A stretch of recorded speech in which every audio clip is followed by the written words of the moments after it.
योहानाचं शुभवर्तमान अध्याय 4 वचन 14 मी वाचून दाखवते. सर्वजण लक्ष द्या. परंतु मी देईन ते पाणी जो कोणी पिईल त्याला कधीही तहान लागणार नाही. जे पाणी मी त्याला देईन ते त्याच्यामध्ये सार्वकालिक जीवनासाठी उकळत्या पाण्याचा झरा असे होईल. Hallelujah, hallelujah, hallelujah, hallelujah, hallelujah, hallelujah. माझ्या प्रिय भावांनो आणि बहिणींनो, प्रभू येशू ख्रिस्त एका विहिरीजवळ बसलेला असताना एका शंभरोणी बाईबरोबर त्याचा संवाद सुरू होता. ती बाई त्या विहिरीवरती पाणी भरण्यासाठी आलेली होती आणि तिच्याबरोबर जो काही संवाद सुरू होता त्यामध्ये प्रभूने तिला हे वचन सांगितलं. प्रभू तिला म्हणतोय की जो कोणी हे पाणी पिईल, हे म्हणजे त्या विहिरीतलं, जो कोणी हे पाणी पिईल त्याला पुन्हा तहान लागेल. परंतु जे पाणी मी देणार आहे ते जो कोणी पिईल त्याला मात्र पुन्हा कधीही तहान लागणार नाही. जे पाणी मी देईन ते त्याच्यामध्ये सार्वकालिक जीवनासाठी उकळत्या पाण्याचा झरा असे होईल. Hallelujah, hallelujah, hallelujah. ती स्त्री आली होती त्या विहिरीवरती ते पाणी भरण्यासाठी, विहिरीतलं पाणी, आणि येशू तिला ओळख करून देत आहे जिवंत पाण्याची. असं पाणी जे पिल्यानंतर पुन्हा तहान लागत नाही, पुन्हा आत्मा व्याकुळ होत नाही, सर्व काळ टिकतं असं पाणी. आणि अशा पाण्याविषयी येशू तिला सांगत आहे आणि त्या पाण्याची तो तिला ओळख करून देत आहे. Hallelujah, hallelujah, hallelujah. माझ्या प्रिय भावांनो आणि बहिणींनो, प्रभू येशू स्वर्गात गेल्यानंतर पेंटेकॉस्टच्या दिवशी म्हणजे 50व्या दिवशी येशूच्या शिष्यांवरती पवित्र आत्मा उतरला. सगळे शिष्य पवित्र आत्म्याने परिपूर्ण झाले आणि तेव्हापासून आजच्या दिवसापर्यंत हे जिवंत पाणी म्हणजे हा पवित्र आत्मा जगामध्ये वाहत आहे, काम करत आहे.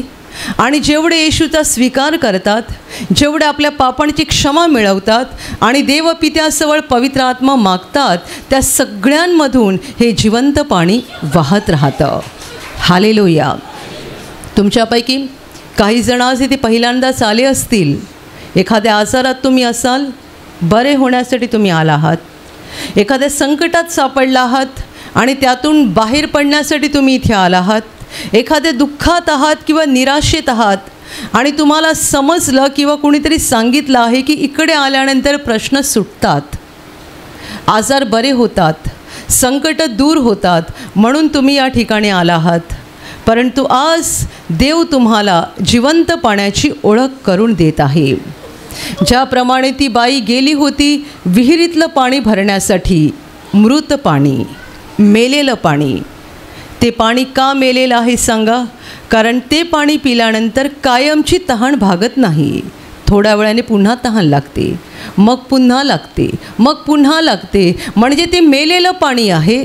ते पाणी पिल्यानंतर पुन्हा पुन्हा तहान लागते, तहान कधीही पूर्ण भागत नाही. पण येशू ख्रिस्त तिला अशा जिवंत पाण्याची ओळख करून देत आहे, जे पाणी प्याल्यानंतर पुन्हा तहान लागणार नाही. तुम्ही आज आला असाल तुमच्या आजारासाठी, दुःखासाठी, समस्येसाठी, पण देव तुम्हाला जिवंत पाण्याची ओळख करून देत आहे. असं पाणी जे पिल्यानंतर पुन्हा तुम्हाला तहान लागणार नाही, पुन्हा तुम्ही अस्वस्थ होणार नाही, निराश होणार नाही. जेव्हा जेव्हा तुमच्या वाट्याला दुःख येईल, जेव्हा जेव्हा तुमच्या जीवनामध्ये दुःख येईल, निराशा येईल, तेव्हा ज्याप्रमाणे नदी एखादी विहीर रिकामी झाली की जरा लगेच तिला भरून काढतो, त्याप्रमाणे पवित्र आत्मा पुन्हा पुन्हा तुम्हाला दैवी आनंदाने, दैवी शांतीने, दैवी कृपेने भरत राहील. म्हणून येशूचे शब्द आहेत, उकळत्या पाण्याचा झरा. ते पाणी उफळत राहतं, उफळत राहतं, थांबत नाही. तुम्ही रिकामे झालात की तो तुम्हाला भरणार, तुम्ही रिकामे झालात की तो तुम्हाला भरणार. हे आहे जिवंत पाणी आणि हे जिवंत पाणी म्हणजे देवाचा पवित्र आत्मा. Hallelujah, hallelujah. आणि मानवाला या पवित्र आत्म्याची गरज आहे. आपल्याकडे शरीर आहे, आपल्याकडे बुद्धी आहे, आपल्याकडे स्वतःचा आत्मा आहे. पण हे एवढं जे काही आपल्याकडे आहे तेवढ्याने आपण या जगात यशस्वी होऊ शकत नाही. आपल्याकडे शरीर आहे, बुद्धी आहे, आपला आत्मा आहे, पण एवढ्याच गोष्टीद्वारे आपण जगात विजयी होऊ शकत नाही, यशस्वी होऊ शकत नाही. आणि तुमच्यापैकी अनेकांकडे पैसा असेल, चांगली डिग्री असेल, प्रॉपर्टी असेल, तुम्ही म्हणाल माझ्याकडे ह्या पण गोष्टी आहेत, माझ्याकडे अक्कल आहे, माझ्याकडे शरीर आहे, माझा आत्मा आहे आणि अधिक माझ्याकडे पैसा आहे, माझ्याकडे चांगली नोकरी आहे, माझ्याकडे फार भारी डिग्री आहे, माझ्याकडे खूप सोनं आहे, माझ्याकडे खूप जमीन आहे आणि माझी खूप मालमत्ता आहे. हे जे सगळं आहे ना, हे सगळंच शून्य आहे. जर या सगळ्यांमध्ये देव आपल्याबरोबर नसेल तर ह्याला काहीच अर्थ नाही. पैसे असणारे, श्रीमंत, शिकलेले, नावाजलेले हे पण कधीकधी किड्या मुंग्यांसारखे तडफडत आजाराने मरण पावतात. माणसाला गरज कसली आहे? आणि या जगात मरण पावल्यानंतर मेल्यावर जातात कुठे? माणसाला कसली गरज आहे? या जगात आमच्याबरोबर देव असणं गरजेचं आहे आणि हे जीवन आमचं संपल्यानंतर आम्ही देवाच्याच घरात म्हणजे अनंत जीवनामध्ये जाणं गरजेचं आहे. आणि ते जर आमच्याकडे नसेल तर आम्ही अपयशी आहोत, हरलेलो आहोत. तुमच्याकडे फार मोठी ताकद असेल, मजबूत शरीर असेल. काही लोक म्हणतात माझं वय 60 वर्ष झालं पण अजून मी चांगला चपळपणे धावू शकतो, चालू शकतो, उड्या मारू शकतो. छान, तुमच्याकडे जर एक चांगलं उत्तम शरीर देवाने दिलं आहे तर ती सुंदर गोष्ट आहे. पण हे शरीर घेऊन तुम्हाला कायमचं राहता येणार नाही. वयाच्या 60व्या वर्षी तुम्ही 25 वर्षाच्या तरुणासारखे धावू शकता, चालू शकता. तुम्हाला जर उत्तम आरोग्याचं वरदान देवाकडून लाभलं असेल तर तेही तुम्ही करू शकता. परंतु तरीही शरीर व्यर्थ आहे, तरीही बुद्धी व्यर्थ आहे. काही लोकांना आपल्या बुद्धीचा पण फार गर्व असतो. माझं डोकं फार चालतं, मला खूप काही समजतं. अनेकांना कळत नाही पण मला कळतं, डोकं चालतं. तुमचं डोकं खूप चालत असेल, खूप बुद्धिमानी असाल तुम्ही, पण तेही व्यर्थ आहे. आपल्याला गरज आहे देवाची, देवाच्या पवित्र आत्म्याची. प्रभू येशू ख्रिस्त 2000 वर्षांपूर्वी मानव रूप घेऊन या जगात आला. तो देवाचा पुत्र आहे, म्हणजे प्रकाशापासून निघालेला प्रकाश आहे, ज्याने मानव रूप धारण केलं. एका कामगिरीसाठी देवपित्याने त्याला या जगात पाठवलं. संपूर्ण मानवजातीच्या पापांचं ओझं स्वतःवर घेऊन मानवजातीच्या पापांसाठी रक्त ओतावं आणि क्रूसावर बलिदान करावं म्हणून देवपित्याने त्याला या जगात पाठवलं. कारण शास्त्र म्हणतं रक्त ओतल्या वाचून पापक्षमा होत नाही. आम्ही पापक्षमा मिळवण्यासाठी काहीही धडपड करू शकतो, पण पापक्षमेची तुलना बाकी कशाबरोबर होत नाही आणि कशानेही क्षमा होत नाही. त्यासाठी रक्त ओतण्याची गरज आहे. म्हणून देवाने आपल्याच पुत्राला पाठवलं रक्त ओतण्यासाठी. देवाचा पुत्र एक निर्दोष निरपराध कोकरा बनला, कारण तो येण्याच्या आधी देवाचे लोक दर वर्षाला देवासमोर मेंढराचं, कोकराचं रक्त अर्पण करायचे, बैलाचं रक्त अर्पण करायचे. का? पापक्षमेसाठी. पण देवाने या सगळ्याला फुल स्टॉप देऊन टाकला. हे बंद करा. मला हे असं जनावरांचं रक्त अर्पण करू नका. जनावरांचं रक्त पाप शुद्धी करायला समर्थ नाही आहे. माझाच पुत्र मी या जगात पाठवेन आणि तुमच्या पापांची शिक्षा स्वतःवर घेऊन तो स्वतःचं रक्त ओतेल आणि जेवढे त्याच्यावर विश्वास ठेवतील ते सगळे त्याच्या रक्ताने धुतले जातील. त्या सगळ्यांना पाप क्षमा होईल, ते सगळे शुद्ध होतील, म्हणजे ते अनंत जीवनासाठी लायक बनतील. Hallelujah, hallelujah. आणि देवाची ही मोठी योजना आणि देवाची मोठी इच्छा घेऊन येशू ख्रिस्त या जगामध्ये आला. ते दुःख सहन होण्याआधी त्याने पित्याजवळ प्रार्थनाही केली की तुला शक्य असेल तर हा दुःखाचा प्याला बाजूला कर, पण माझ्या इच्छेप्रमाणे नको, तुझ्या इच्छेप्रमाणे कर. आणि देवपित्याने ती इच्छा पूर्ण केली, कारण त्यासाठीच देवाने त्याला या जगात पाठवलं होतं. आणि शेवटी संपूर्ण मानवतेच्या पापांची शिक्षा स्वतःवर घेऊन येशूने क्रूसावर बलिदान केलं. तो क्रूसावर मरण पावला, तिसऱ्या दिवशी जिवंत झाला, 40व्या दिवशी स्वर्गात गेला. परंतु त्याने स्वर्गात जाण्याआधी आपल्या शिष्यांना पवित्र आत्म्याच्या देणगेविषयी सांगितलं. आपल्या दुःख सहनाच्या आधी पण येशूने काही वेळा पवित्र आत्म्याविषयी सांगितलं. मरणातून उठल्यानंतर पण येशूने पवित्र आत्म्याविषयी सांगितलं. कारण येशू ख्रिस्त म्हणजे देह धारण करून आलेला परमेश्वर तारणासाठी या जगात आला होता.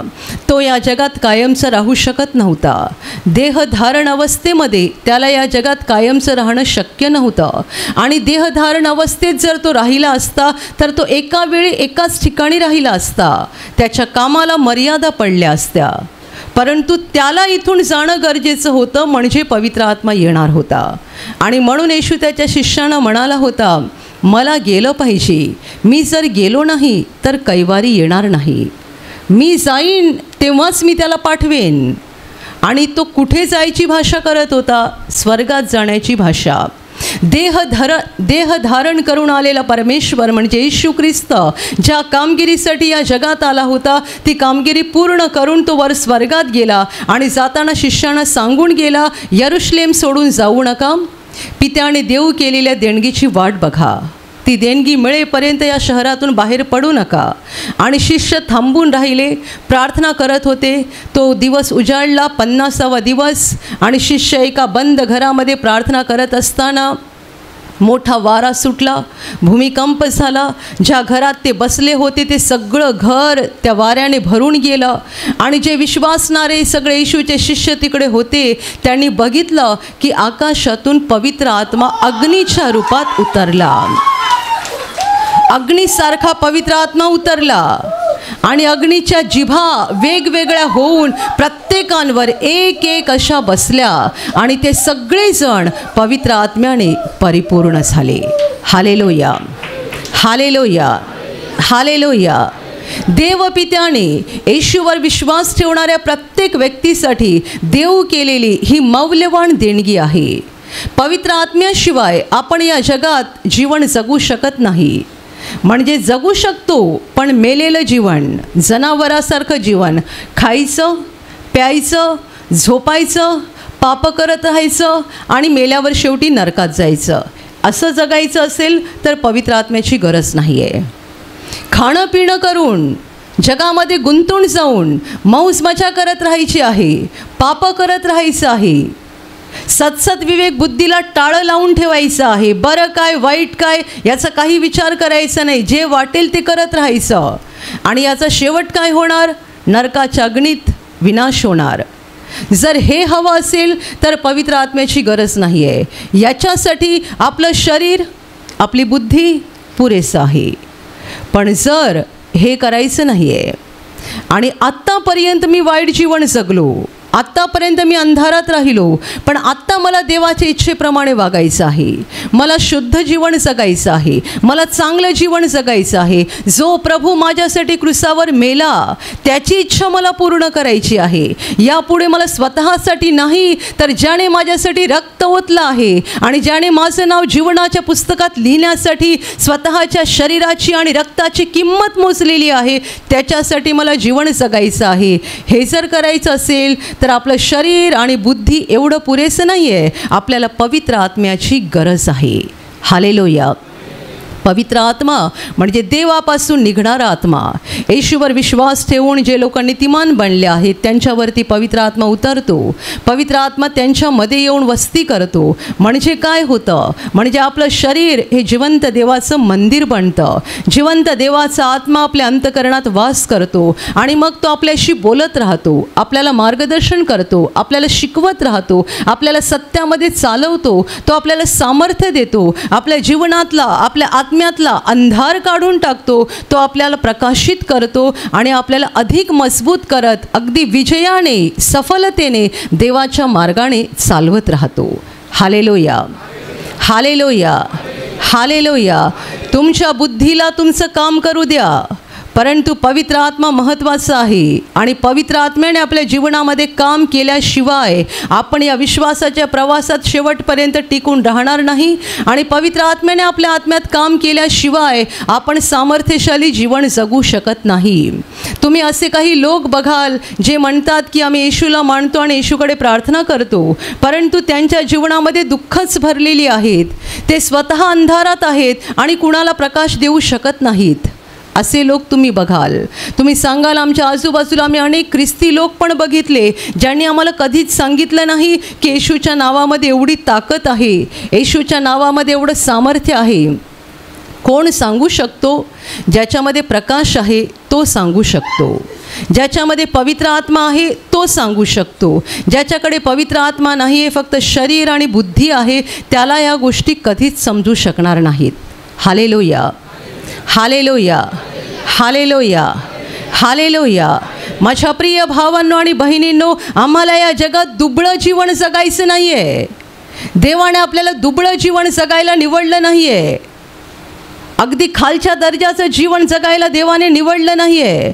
देवाने आम्हाला रडत राहायला, अश्रू ढाळत राहायला निवडलं नाही आहे. देवाने आम्हाला सामर्थ्यशाली जीवन जगायला निवडलं आहे. आम्ही स्वतः सामर्थ्याने भरून जावं, ज्ञानाने, म्हणजे स्वर्गीय ज्ञानाने, जगिक ज्ञानाने नाही, स्वर्गीय ज्ञानाने आम्ही भरून जावं, स्वर्गीय सामर्थ्याने आम्ही भरून जावं. आणि आम्हीच नाही तर आमच्याद्वारे आमचं संबंध घराणं, आमच्या आजूबाजूचं वातावरण आम्ही आशीर्वादित करावं, प्रकाशित करावं. ही देवाची आमच्या संबंधी योजना आहे आणि त्यासाठी देवाने आम्हाला पवित्र आत्मा दिलेला आहे.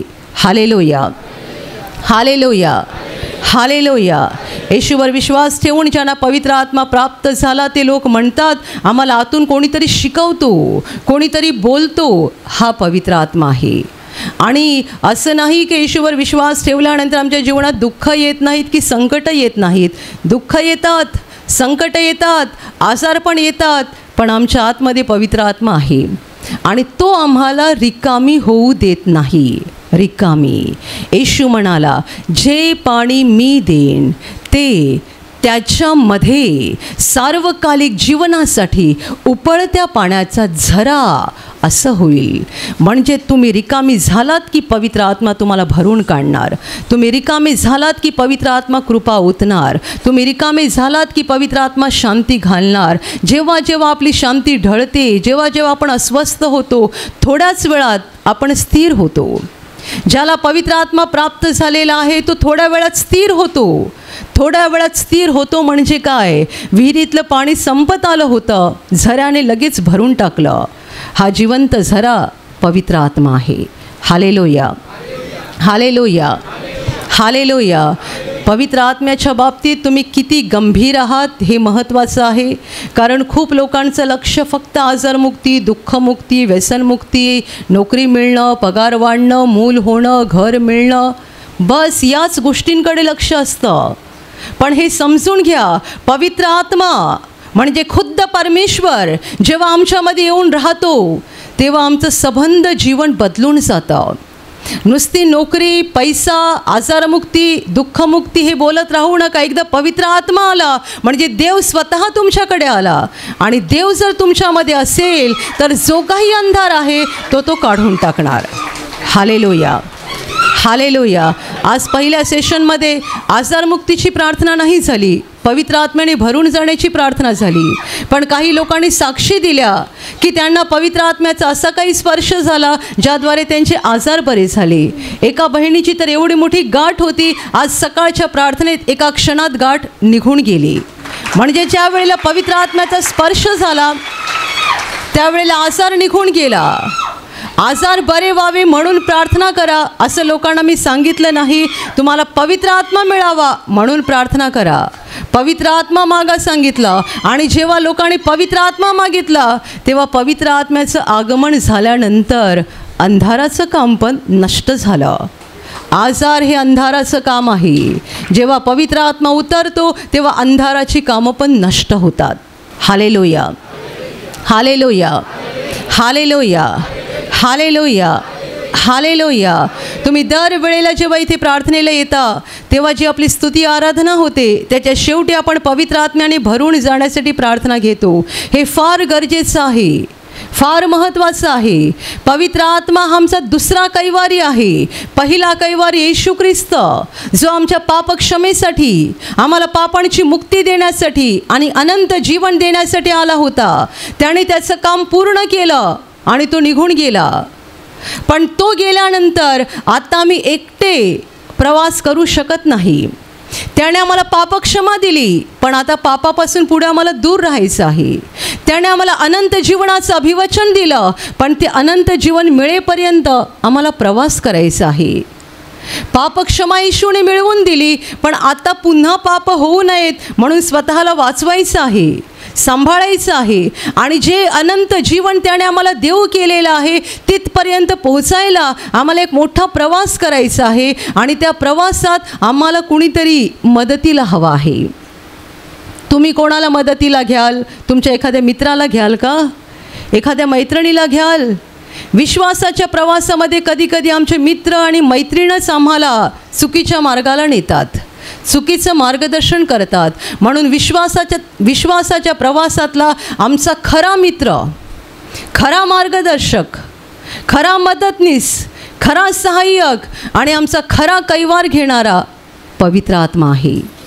सकाळी उठल्यापासून रात्री झोपेपर्यंत ज्याच्याशी आपण अखंड बोलायला पाहिजे, अखंड, तो आहे पवित्र आत्मा. कारण तो आपल्या एवढ्या जवळ असतो, एवढ्या जवळ की एवढा जवळ दुसरा कोणी राहू शकत नाही. आणि तो आपली एवढी काळजी घेतो की एवढी काळजी बाकी कोणी घेऊ शकत नाही. Hallelujah, hallelujah. काल आपल्या डहाणूच्या प्रार्थनेत एक साक्ष आली. एक बंधू इको चालवतात, लोकांना भाड्याने इथे तिथे पोहोचवण्याचं काम करतात. ते म्हणतात 3 वर्षापूर्वी मी प्रभूवर विश्वास ठेवला, तेव्हापासून मी नेहमी बायबल वाचतो, जिकडे जातो तिकडे बायबल माझ्यासोबत असते. पण मी जेव्हा गाडीने भाडं करतो किंवा गाडी चालवतो तेव्हा मी बायबल मागे ठेवायचो. मागच्या आठवड्यामध्ये त्याला आतून आवाज आला, बायबल मागे नको ठेवू, बायबल तुझ्या बाजूला ठेवू. आणि मग त्याने उचललं आणि बाजूच्या सीटवर ठेवलं आणि गाडी चालवत निघाला. त्याची गाडी भरधाव वेगात होती. एवढ्यात समोरून एक तरुण मुलगा धावत आला, एवढा जोरात धावत आला की त्याच्या गाडीबरोबर जोरात धडक बसली. अशी धडक झाली की गाडीच्या बोनेटवर तो आदळून काचेवर आदळला आणि काच फुटली पूर्ण. हा बंधू खूप घाबरला. लगेच खाली उतरून त्याने बघितलं आणि त्याला अशी भीती वाटली की नक्की ह्या तरुण मुलाला काहीतरी गंभीर दुखापत झाली असणार आणि आता काही मी वाचणार नाही. पण देवाचं एवढं मोठं अद्भुत, त्या मुलाला कुठे थोडंही खरचटलं नव्हतं, थोडं पण नाही. तुम्हाला मी वर्णन करून दिलं, हे वर्णन त्या माणसाने स्वतः सांगितलं. हा भरधाव वेगात आहे, समोरून तो तरुण मुलगा भरधाव धावत आला आणि गाडीच्या बोनेटवर आदळून काचेवर आदळला, काच तुटली. या मुलाला काहीच झालं नाही. आणि दुसरा चमत्कार म्हणजे तेवढ्या धावत धावत दुसरी पण माणसं आली जी त्या मुलाला पकडायला आली होती. आणि ते या माणसाला म्हणाले, तू काही काळजी करू नकोस, आमच्या मुलाला ना मानसिक त्रास आहे, त्यामुळे तू काही काळजी करू नको. आणि त्यांनी त्याला शांतीने जाऊन दिलं. दुसरे लोक असते तर सोडलं असतं का? दुसरे लोक नव्हे, तेच लोक. पण देवाने जर ताबा घेतला नसता तर त्यांनी सोडलं असतं यांना. पण ते याला म्हणतात, तू काही घाबरू नको, काही काळजी करू नको, तू शांतीने जा, आमच्या मुलाला मानसिक त्रास आहे, म्हणून त्याने हे असं केलं. तेव्हा हा माणूस म्हणतो, मला देवाने प्रेरणा दिली, मला आतून आवाज आला, बायबल मागे ठेवू नको, बायबल बाजूला ठेवू.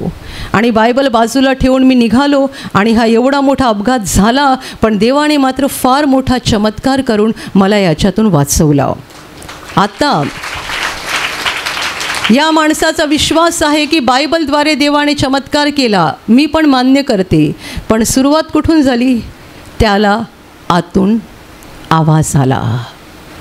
काही जण म्हणतात प्रेरणा झाली, आतून प्रेरणा. हा प्रेरणा शब्द पण बरोबर आहे, कारण पवित्र आत्मा आपल्यासारखा बोलत नाही.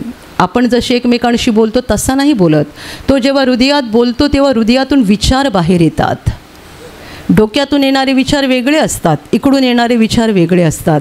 जेव्हा ते इथून येतात ना, तेव्हा समजतं हा पवित्र आत्मा बोलला, हा देवाचा आवाज आहे, हे देवाचे शब्द आहेत. पवित्र आत्म्याने त्याला मार्गदर्शन केलं. देवाचं वचन जे गाडीत मागे ठेवतोस ते गाडीत मागे नको ठेवू, तुझ्या बाजूला ठेव, तुला बाजूला ठेवायची गरज आहे. अशा रीतीने क्षणाक्षणाला पवित्र आत्मा मला मार्गदर्शन करतो. म्हणून मी म्हटलं की तो आपल्या एवढा जवळचा मित्र आहे, एवढा जवळचा की एवढा जवळ कोणी राहू शकत नाही आणि एवढं आपलं भलं कोणी बघू शकत नाही. आपण अखंड त्याच्याशी बोलत राहिलं पाहिजे, सकाळी उठल्यापासून रात्री झोपेपर्यंत.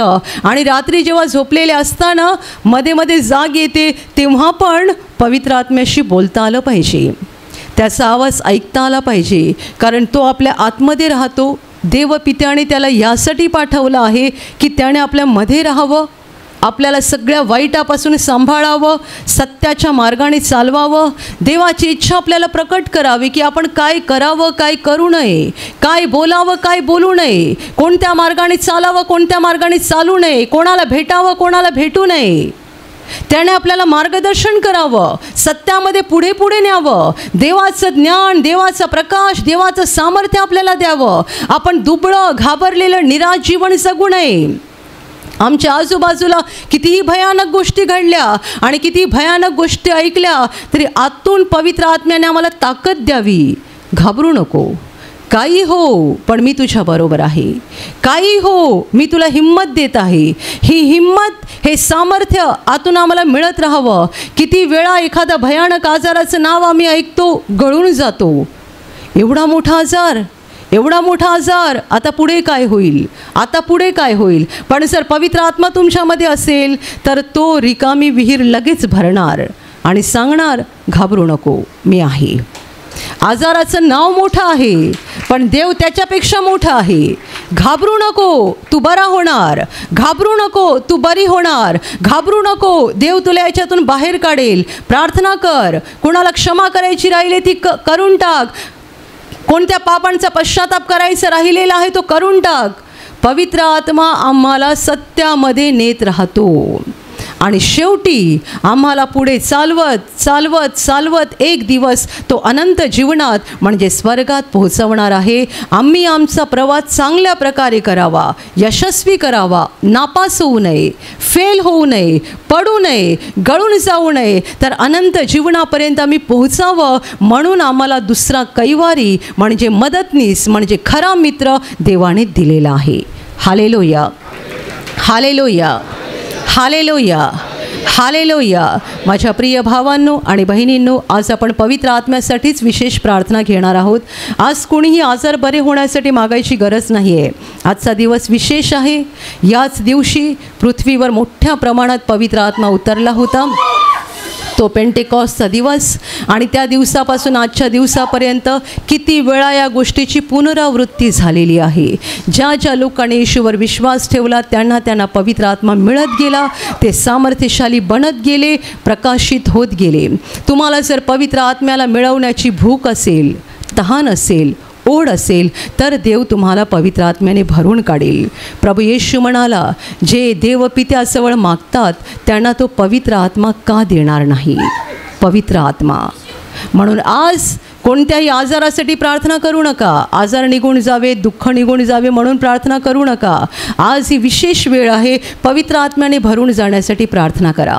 तुमच्यापैकी ज्यांनी प्रभू येशूवर विश्वास नीट ठेवला नाही आहे, तुम्हाला पवित्र आत्मा मिळण्यासाठी आधी गरजेचं आहे जो पहिला कैवारी म्हणजे ख्रिस्त येशू त्याचा स्वीकार करून आपल्या पापांचा पश्चाताप करून पापक्षमा मिळवणं.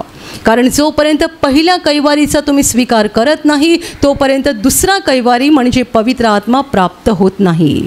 हा पहिला कैवारी जो आमच्या पापमुक्तीसाठी आलेला आहे त्याच्यावर विश्वास ठेवणं, त्याच्या पवित्र बलिदानावर विश्वास ठेवणं, माझी पापं त्याने स्वतःवर घेतलेली आहेत या सत्याचा स्वीकार करणं आणि आपल्या पापांचा पश्चाताप करून त्याच्याकडून क्षमा मिळवणं गरजेचं आहे. ते झाल्यानंतर तुम्ही पवित्र आत्मा मागा. आणि ज्यांनी आधीच प्रभूचा स्वीकार करून पवित्र आत्मा मिळवला आहे, तुम्ही आज अधिक मोठ्या प्रमाणात पवित्र आत्मा मिळावा म्हणून प्रार्थना करा. कारण येशू म्हणाला होता की तो कोणालाही आत्मा मोजून मापून देत नाही. जे मागतात त्यांना देव विपुलपणे पवित्र आत्म्याने भरून काढतो. Hallelujah, hallelujah, hallelujah, hallelujah. ताई, तुम्ही सांगा कुठे गाठ होती तुम्हाला? येतं होते गाठ, येतं होते. ह्या भागामध्ये हात काढा. इकडे ह्या भागामध्ये एवढं मोठं होते. एवढी मोठी गाठ होती. तर असं धरलं तर लावलं तर असं धरायचे त्याला. असं धरलं तर ना असं हाताला यायचं. आता म्हणजे हाताला लागायची. लागायची. आणि तुम्ही विश्वासाने काय केलं? आणि तेल पाणी लावलं, त्याच्याने बरं झालं. आता गाठ नष्ट झाली आहे.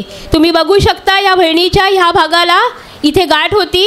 त्याने विश्वासाने प्रार्थना माध्यमांचा वापर केला आणि प्रभू येशूच्या कृपेने गाठ नष्ट झालेली आहे. म्हणून सर्वांनी मोठ्याने टाळ्या वाजवून प्रभू येशूला धन्यवाद द्या. ताई, 12 वर्ष तुमच्याकडे स्वतःचं घर होऊ शकलं नाही? नाही, 12 वर्ष घर नव्हतं स्वतःचं. आम्ही प्रयत्न करायची, दुसरी लोक साक्ष द्यायची, माझ्या मनाला वाईट वाटायचं. पण मी त्रास स्वतःला व्हायचा पण दाखवायची नाही कोणाला. पण 2023ला मी इथं आली 25 डिसेंबरला.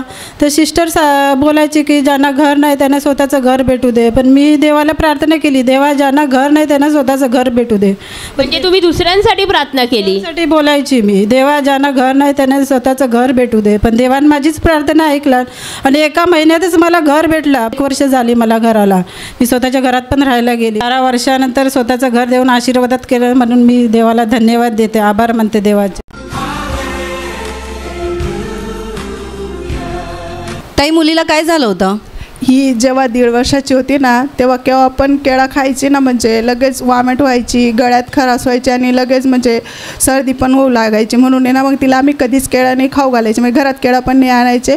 तर जेव्हापासून आम्ही परिवार मीटिंग जॉईन केली तेव्हापासून किती पण केळा खाते तरी काही प्रॉब्लेम होत नाही. गुड फ्रायडेच्या दिवशी तर डायरेक्ट 3 टाईम केळं खाल्ले पण काही झालं नाही. आता रोज घरात केळा आणता पण काही प्रॉब्लेम होती. म्हणून मी देवाला धन्यवाद करते. म्हणजे जेव्हा ती 1.5 वर्षाची होती तेव्हापासून अशी समस्या सुरू झाली? हो, 1.5 वर्षापासून होती तेव्हापासून. म्हणून आम्ही घरात केळा आणायचेच नाही म्हणजे तिला खायला. प्रभूने आता कृपा केली तिच्यावर. आता ती कितीही केळे खाले तरी तिला अगोदरसारखं काही त्रास होत नाही. काहीच प्रॉब्लेम होत नाही तिला आता. म्हणून मी देवाला धन्यवाद.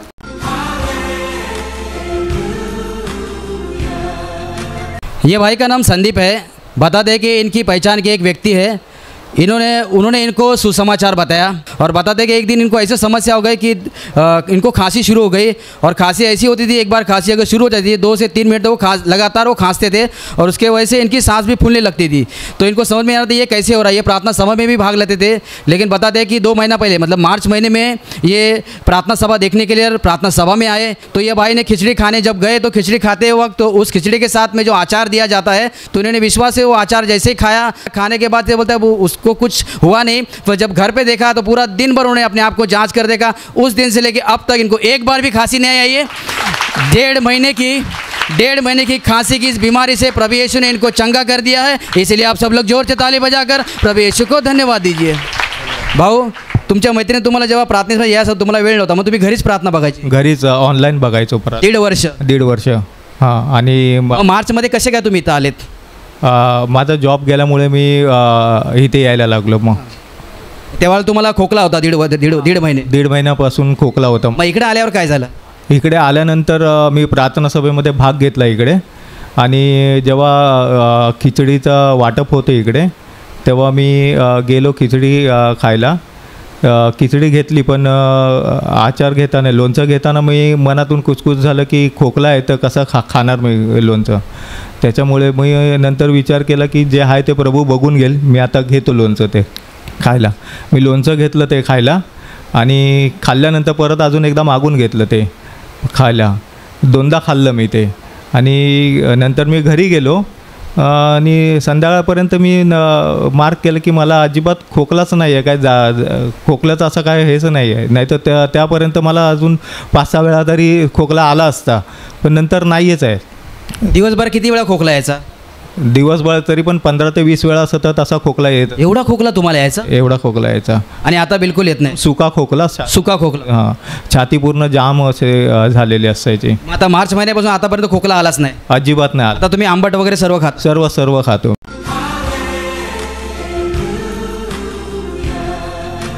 तुम्ही सांगा, 30 वर्षापासून तुम्हाला खूप राग यायचा? हां, राग यायचा आणि असं मग डोकं एकदम गरम व्हायचा.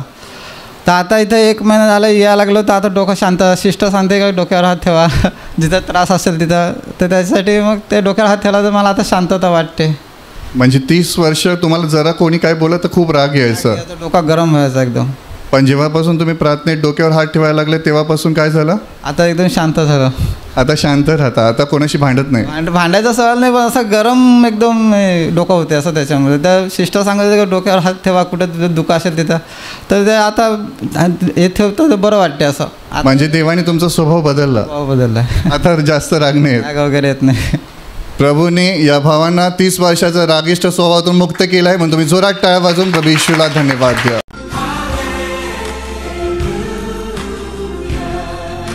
ताई, काय समस्या होती तुम्हाला? समस्या माझं 10 महिन्यापासून ना ह्या डोक्याला पूर्ण सूज होते. काय लागलं नाही आणि काय नाही पण सूज होते. जरा जरी केस विचरायला लागलं तरी जळण व्हायची आणि दिवस रात्र दुखतच राहायचा एवढा भाग.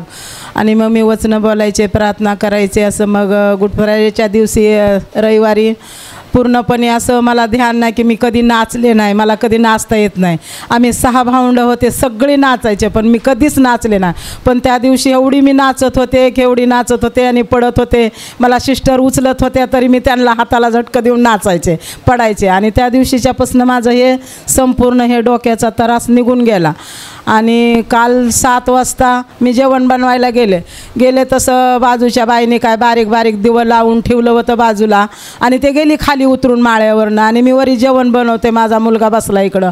आणि बनवीत असताना अशी तिच्या पडद्याला आग लागली. सगळा गल्लीमध्ये धूर झाला, माझ्या घरात धूर झाला.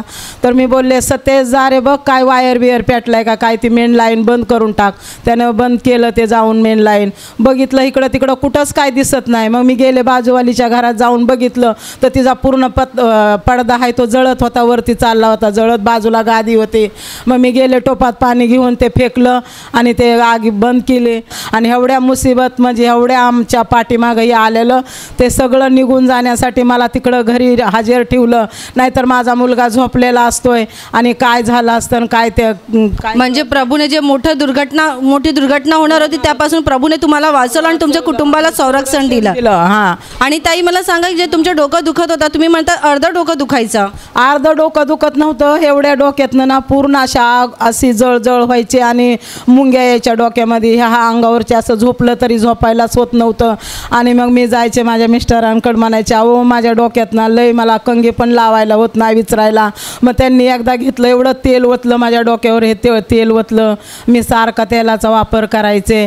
आणि मग गुड फ्रायडेच्या दिवशी रविवार झोपला असतो, ईस्टरच्या दिवशी त्या दिवशी एवढी नाचत होते त्या कोपऱ्यावर उभा राहून. मी हमेशा इकडं बसलेले असते पण त्या दिवशी मी इथं बसलेले होते. आणि मी एवढी पडत होते, नाचत होते. आणि मी जिंदगीत कधीच नाचले नाही. माझी 6 भावंडं एवढी नाचायची पण मी कुणाच्या कार्यात लग्नात कशातच नाचले नाही. पण त्या दिवशी एवढी नाचत होते मी की मला एवढा आनंद काय मला कळत नव्हतं. मी काय पूर्ण निघून गेलं माझं दुखणं. तेव्हापासून दुखत नाही आता? दुखत नाही म्हणजे त्रास होत नाही, जळजळ आणि असं सूज यायचं? सूज येत नाही, मुंग्या येत नाही, त्या बाजूला ह्या भागाला काहीच होत नाही. म्हणून मी देवाला धन्यवाद देते प्रभू येशूला. प्रभूने तुम्हाला बरं केलेलं आहे.